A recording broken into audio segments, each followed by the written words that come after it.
Hello everyone, today we are going to start a new adventure in gregtech 6. As we look around, we notice some surface rocks which we can collect and use to craft our first axe, which can be crafted without even a crafting table. This axe is cheap and capable of chopping down multiple logs at once, but it's slow and has low durability. But that's also because we made this axe out of marble pebbles. And if we look around a little bit more, we can indeed find some better rocks. After spending enough time collecting rocks, we figure out that red granite is the best one.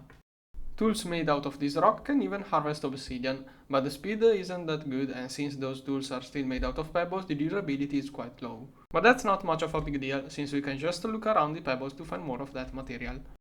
Once we locate the solid rock, we just have to break the stone twice with a hammer to obtain all of the pebbles we could possibly need. To get better tools, we will want to process some metals, but first we will be looking for a nice place where we can start building our industry. Since we might need chlorine in the future, settling by the seaside is probably a good idea. And that totally wasn't an excuse so that we could have a nice sea house with a view on the sunset. And after all of that work, we can finally rest a little bit while eating some sweet berries we found on our way. And that's when we found out that eating too many sweets isn't healthy. The next day we decided to start working on a proper garden to fix our diet, but after removing some rocks we figured out there was a high concentration of copper in our soil. We started digging deeper to investigate and we eventually found more and more copper-rich rocks. But copper on its own is an awful material for tools. To make it stronger, we have to add some of the tin we also found in our backyard. But to properly alloy together those two metals, we have to heat up the mixture at 1400 Kelvin. That has to be done inside a crucible, which you can easily craft with some clay. To heat it up, we turn on a burning box underneath the crucible. Now we just have to throw the raw ingredients in and wait for everything to melt. Once the mixture turns the right color, we can pour out the molten metal into a pickaxe mold. To celebrate the advent of Bronze Age, we can make a jumbo sandwich which we can eat in a single bite. And that's how long it took our crucible to turn yellow. And before we could even finish that phrase, the crucible melted. Indeed, in gregtech 6 everything has a melting point. How quickly we reach that temperature depends on the thermal mass we are trying to heat up and how much energy heat we are adding to that thing. While we can guess the current temperature just by looking at the color of the crucible, a better way is to craft a thermometer. To craft it, we will need some mercury, so we adventure in search of new minerals. During our exploration, we found huge deposits of coal and huge deposits of iron-rich sand.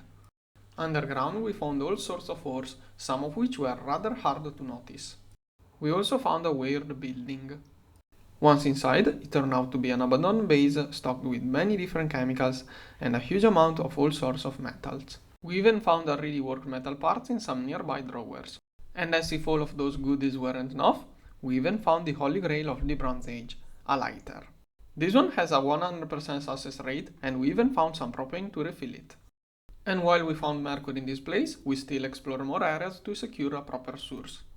We crossed multiple dimensions until we finally found a redstone vein, which also contains cinnabar, a mercury-rich metal. We processed the raw ore to increase the yield. Finally, we heated it up to extract some mercury for our thermometer. With this, we can finally measure temperature more precisely, easing the metal alloying process. The next step was to connect our thermometer to a redstone sensor, allowing us to automate metal alloying. To do so, we first configure our new digital thermometer with the correct temperature, then we connect it to the molds and enable auto output on redstone. Next, we configure a pair of hoppers with the correct input ratio, and to avoid overfilling our crucible, we use a properly configured weight sensor. And this simple system can easily be expanded to allow for more complex alloys, such as stainless steel. While this has many usages, we are also going to need some normal steel, which is made by pumping air in a crucible. To do so, we will have to input kinetic energy to the crucible. We can do that by vibrating it using a steam engine. Running this machine will require some steam, which it can produce by boiling water inside some boilers, which we heat up using the same burning boxes we use to heat up crucibles. And now that we managed to obtain steels, we can do many things, starting from a bigger crucible. This one will be able to fit multiple blocks of metal, easing the melting process. And the reason why we have minerals in the form of cubic meter sized dust is our new ore processing plant. The first step is to run our raw ores in a crusher, which will break the big rocks into smaller chunks. Then we run those crushed rocks in a sluice to separate the stone from the actual minerals.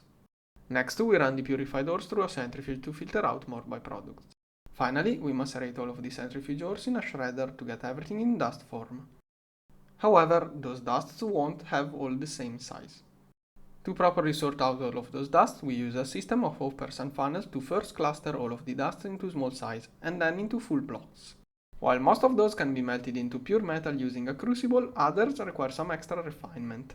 So, we build some more specific processing lines, like this one for aluminum. To obtain this MV material, we had to use an electrolyzer, and you may be wondering why we aren't using electricity for other setups. Well, there are two main reasons. The first one is the horrible efficiency of transforming energy. And here I really want to be pedantic on what I mean with energy loss. We start with a 25% loss when burning materials to produce the heat units required to boil water. Then, a boiler will convert that heat into steam. If we use distilled water, this process will be perfectly efficient. We pipe the steam to a turbine, which will dissipate 1/3 of the energy while using the hot gas to spin a rotor. This will produce rotation units, which we shaft to a dynamo. Here, after losing almost 1/3 of our energy to friction, we finally get electricity. Then we have the usual cable loss, which here is negligible. And after losing more than half of the starting energy, we figure out that most machines don't use electricity. So we have to deal with losing another half of our electric energy to convert it back to whatever we actually needed. The second issue is that right now we can only shut off machines by cutting the power feed. So, if we want to have the comforts of electricity versatility for machines that don't require too much power, we will want some machine switch covers and also some battery boxes. However, both of those things will require some circuit, and even the lowest tier of circuit requires plastic and silicon bowls. While the main issue of silicon is a bit of inner gas and processing time, making plastic has a mandatory titanium tetrachloride requirement. Since we needed just a few drops, we manually handle all sorts of chemicals to process some of the bauxite left over into titanium. Chemical reactors aren't a thing here, so we had to deal with all sorts of never-seen-before machines. And after carefully measuring the correct amount of ingredients, we made our first plastic. With that, we had every required ingredient, so we proceeded into quickly working everything into our first electric circuit. We used those to craft some machine switch covers, and then we proceeded into building our LV workshop. And since some machines don't have an integrated motor, we still have to use some bronze machine powered by a dedicated electric motor. We have already seen how inefficient that is, but being able to instantly start and stop those engines from the batteries is a really nice quality of life improvement. Also, there are some new forms of energy we can derive from electricity, such as magnetic units made from an electromagnet to power polarizers, and lasers units made by a carbon dioxide laser, which will have many usages in the future, but for now we can use that for a laser engraver so that we can make LUV circuits the highest tier available. With those we unlocked all sorts of cool things, and our first objective is going to be a nuclear reactor to fix our energy production. To get started, we are going to fuel it using uranium-238, which is super cheap and will keep producing heat for 800 hours. In this setup, we are using some IC2 coolant to get the heat out of the reactor and bring it to some heat exchanger, where, as usual, we boil water to spin a turbine. And this time, to avoid using expensive cables that will also lose power, we made a long shaft to our base, where we have a small dynamo that slowly charges up some huge batteries already sized for a bigger setup we will eventually build. The first thing we will be using our new power source for is a thermoelectric cooler to run our new cryogenic distillation tower to obtain some noble gases for a nanoscale fabricator, used to make graphene parts which have incredible stats besides being super cheap.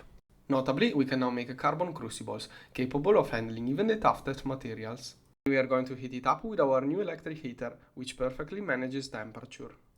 And what we just made is tungsten carbide, used to make the better extruder capable of doing all sorts of jobs. However, all of those new machines quickly drained our battery buffer. It was clear we needed a bigger nuclear reactor, and to speed up the crafting process, we increased our efficiency by directly connecting our heaviest machinery to our old nuclear reactor. And after crafting a lot of dense plates, we finally completed our new reactor plant. This time we are using 6 reactor cores filled with a mix of different rods, achieving a production of over 9,000 heat units per tick.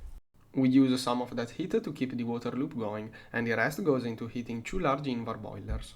Those will produce 16,000 liters of steam per tick, which we use to spin a large turbine with an output of 5,000 rotation units per tick. Finally, a large dynamo will convert that into 4,000 EU per tick, just below the IV threshold. The reason why the output isn't consistent is that we aren't using that energy, and the batteries in our buffer are fully charged.